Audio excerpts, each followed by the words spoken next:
La deuxième cause de rupture, c'est l'exact opposé. Donc il y a le fait de s'en fiche. J'ai eu l'anecdote d'un homme qui s'est fait quitter parce qu'il a ouvert le frigo, il a dit « Mais il n'y a pas de bière cette semaine ?»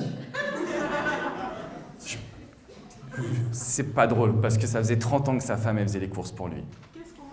Qu'est-ce qu'on mange ce soir? J'ai pas eu ça, mais j'ai eu vraiment tout le frigo. Tu dis « Il n'y a pas de bière cette semaine ?» Tu te fais quitter, t'as l'air bête. Donc du coup, ne prenez rien pour acquis. Ça, c'est important. La deuxième cause, c'est la dépendance affective ou la peur de perdre la personne avec qui on est. Quand on a peur de perdre la personne avec qui on est, forcément, on va avoir des problèmes. Si je vous reprends l'anecdote du basket, à chaque fois que j'avais un lancer, je me disais « Alex, faut pas que tu rates. Alex, faut pas que tu rates. » Qu'est-ce qui se passait d'après vous? Tout le temps. Je ratais tout le temps, effectivement, parce que le cerveau humain, il ne connaît pas la négation. Le cerveau humain, il ne peut pas imaginer le pas, en fait. Donc ne rate pas, ne rate pas, ne rate pas, il y a raté qui lui arrive comme information. Donc, faut pas que je le perde, faut pas que je la perde. Du coup, on ne va pas pouvoir avoir le bon raisonnement. On ne va pas pouvoir prendre les bonnes décisions. Et c'est ce qui amène les problèmes dans notre vie sentimentale. Ça rejoint la confiance en soi. Oui, toujours. Toujours. L'épanouissement personnel, c'est la base après des relations amoureuses, pour le coup. Mais oui. Et du coup, ça rejoint la phrase que je voulais vous dire. Et celle-ci, c'est le fond de ma philosophie. Vous allez la retrouver dans le bouquin.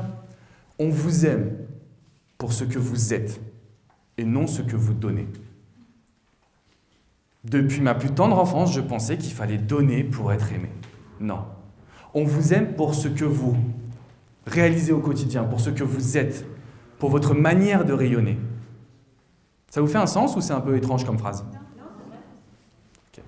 Alors du coup, j'avais un coaché, Patrick. Patrick m'a contacté, était dans une situation un petit peu délicate. Il me dit « Alex, je ne comprends pas, ma femme, elle veut partir.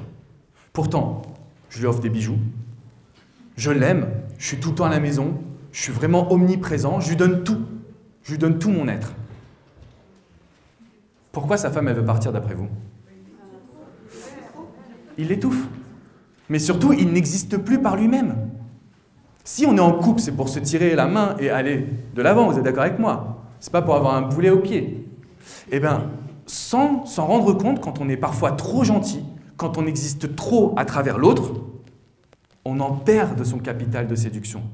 On en perd de son capital de, entre guillemets, couple. C'est-à-dire qu'on n'est plus assez attirant pour l'autre. Donc retenez bien, on vous aime pour ce que vous êtes et non ce que vous donnez. Ce que vous donnez, on s'en fiche. Tout le monde peut donner. Par contre, ce que vous êtes et si vous rayonnez, ça c'est différent. Alors, pour y arriver, il faut forcément équilibrer 5 vies. La vie personnelle, qui je suis, avoir confiance en moi, travailler sur mon image, avoir des passions, avoir des rêves, avoir de l'ambition. Donc ça rejoint le développement personnel. Sa vie pro, parce qu'on a besoin aussi d'exister. Aujourd'hui, dans notre société, on est un peu la représentation de notre travail, ou en tout cas, on a une passion et on travaille pour ce qu'on aime. Sa vie amicale, parce que les amis, c'est la base de tout. Les amis, c'est ce qui nous fait aussi vibrer, c'est ce qui nous fait aussi vivre. La vie familiale, parce qu'il ne faut pas oublier ses enfants ou sa famille, c'est très important, c'est un équilibre. Et enfin, notre vie sentimentale. Donc si vous arrivez à trouver un équilibre dans ces 5 vies, je peux vous garantir que derrière, vous allez être super épanoui, vous allez être super heureux ou heureuse, et vous allez rayonner tout simplement. Donc, chaque semaine, ce que je vous recommande, vous fixez un objectif dans chacune de ces vies et vous essayez de l'accomplir.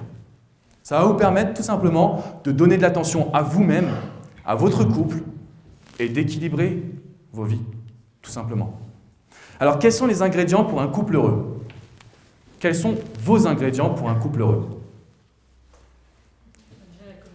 La communication, le respect, le partage, la complicité, la confiance, la compréhension, la confiance en l'autre ou la confiance en soi?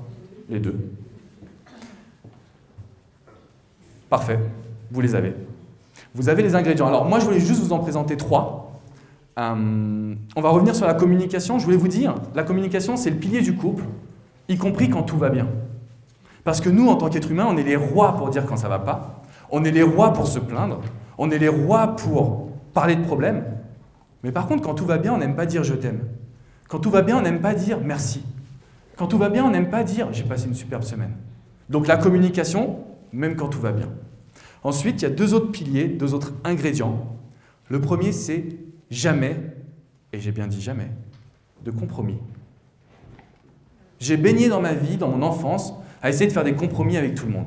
Et un compromis, c'est quoi? C'est une décision qui va me faire mal. Alors, ce n'est pas les petits arrangements, tu prends les enfants, je fais à manger, ça c'est... Le compromis, c'est par exemple une femme qui m'a dit « Alex, j'ai accepté que mon homme sorte 4 soirs par semaine, qu'est-ce que je fais maintenant ?»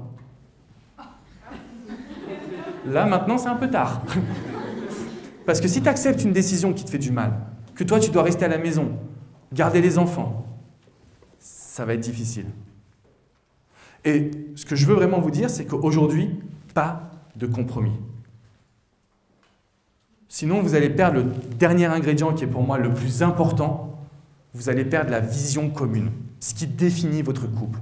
Pour qu'un couple soit durable, pour qu'un couple soit heureux, il faut absolument, absolument qu'il y ait cette vision commune.